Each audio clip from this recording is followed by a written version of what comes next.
فذكر فما أنت بنعمة ربك بكاهن ولا مجنون أم يقولون شاعر نتربص به ريب المنون قل تربصوا فإني معكم من المتربصين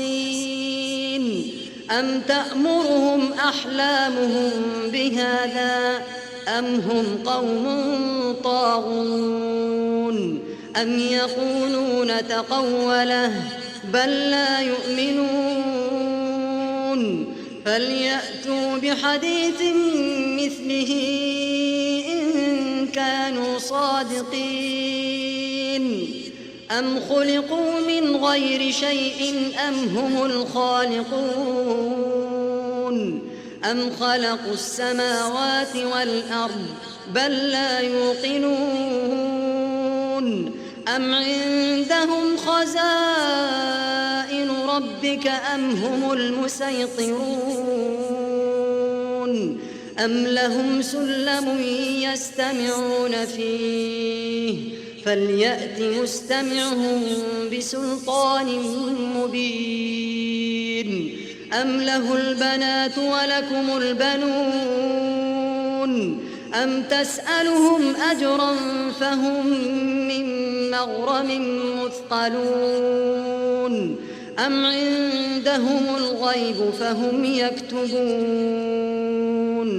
أم يريدون كيدا فالذين كفروا هم المكيدون أم لهم إله غير الله سبحان الله عما يشركون وإن يروا كسفا من السماء ساقطا يقولوا سحاب مركوم